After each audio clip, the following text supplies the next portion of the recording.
பாபிஸ் கிச்சனில் பாபிஸ் கிச்சனில் கோழி குழம்பு எப்படி வைக்கலான்னு பார்க்கலாம். அதுக்கு எண்ணெயை சூடு பண்ணியாச்சு. அது 2 கிராம்பு, ஒரு பட்டை,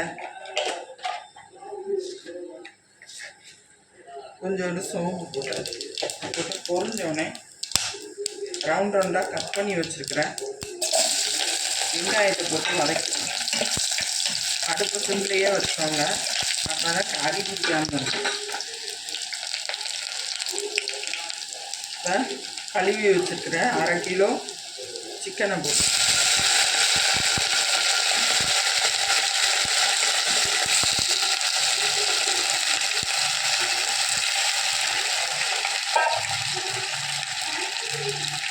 போட்டு உப்பு சேர்த்துக்கலாம்.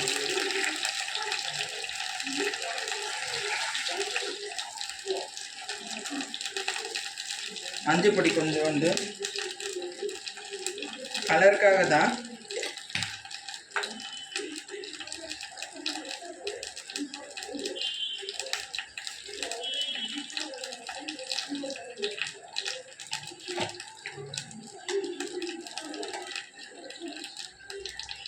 ஒரு ஸ்பூன் குழம்பு பொடி தேவையில்லைன்னு நினைக்கிறவங்க தனித்தனியாக மல்லி தூள், சீரகத்தூள்ன்ட்டு தனித்தனியாக சேர்த்துக்கலாம்.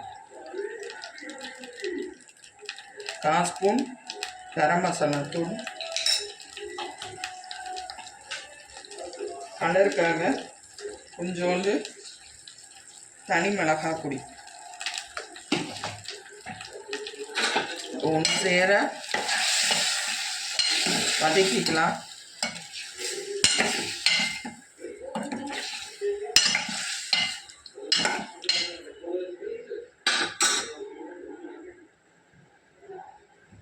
அடுப்பு ஆன் பண்ணி ஹை ஃப்ளேமில் வச்சுக்கலாம்.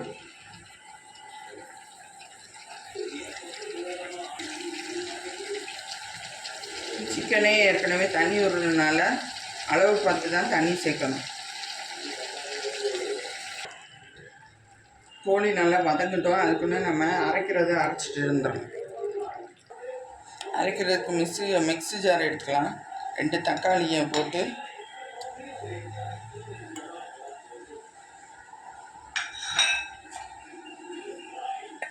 ஒரு 20 போல் சின்ன வெங்காயம் உரிச்சு வச்சுருக்கேன். அதையும் எடுத்துக்கலாம். அரைச்சிட்டேன். இந்த விழுதாக நல்லா அரைவு பண்ணணும். இப்போ குழம்புல சேர்த்துடலாம்.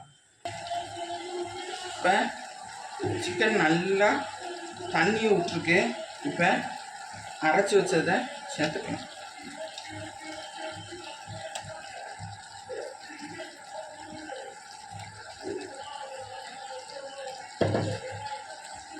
கொஞ்சோண்டு தண்ணி சேர்த்து நல்லா அலசி ஊற்றிக்கலாம்.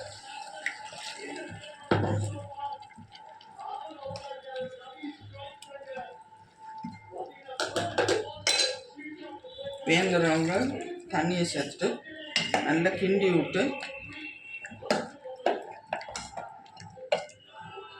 மூடிடலாம்.